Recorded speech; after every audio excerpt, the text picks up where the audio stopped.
اس میں نا ایک چیز اور بھی ایڈ کر لیں، نوجوانوں میں اکثر آپ نے دیکھا ہوگا کہ تو دبلے پتلے ہوتے ہیں اور اوپر سے ہاتھوں کی نسیں، ان کی رگیں جو ہوتی ہیں بالکل پھولی ہوتی ہیں، باہر اوپر ابری ہوئی نظر آ رہی ہوتی ہیں۔ تو اس کی کیا ریزن ہوتی ہے؟ یہ دخانی مادہ اسے طب میں لکھتے ہیں اتبا، یعنی اس کو اگر ہم آج کی ماڈرن ٹرمینالوجی کے اندر کنورٹ کریں تو یہ کاربن ڈائی آکسائڈ کی زیادتی ہوتی ہے، اور یہ قانون مفرد اعضاء کے تحت اس کو ہم کہیں گے کہ یہ عضلاتی اعصابی مزاج ہوتا ہے۔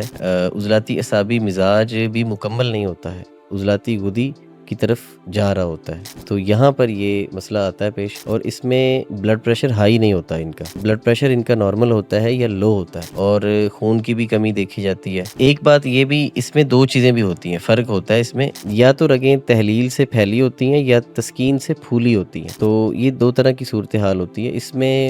ویسے تو چیک اپ ضروری ہوتا ہے، چیک اپ کروانا چاہیے واٹس ایپ پر، لیکن معجون کے طور پہ ایک بڑی بہترین چیز ہے خبز الحدید معجون ہوتی ہے، یہ کمپنیز بھی بناتی ہیں، وہ بھی استعمال کر سکتے ہیں، ہمارے مطلب ابن طبیب سے بھی آپ حاصل کر سکتے ہیں۔ اس میں غذاؤں کا بھی خیال کرنا چاہیے، اور پھر جو نوجوان جنریشنز آج کل سٹرنگ بہت زیادہ پیتے ہیں، اس کے ساتھ ساتھ کولڈ ڈرنکس بڑی پیتے ہیں اور فاسٹ فوڈ کھاتے ہیں، اس سے کیا ہوتا ہے کہ جسم میں سوداوی مادہ بڑھ جاتا ہے اور پھر اس طرح کے مسائل پیدا ہوتے ہیں۔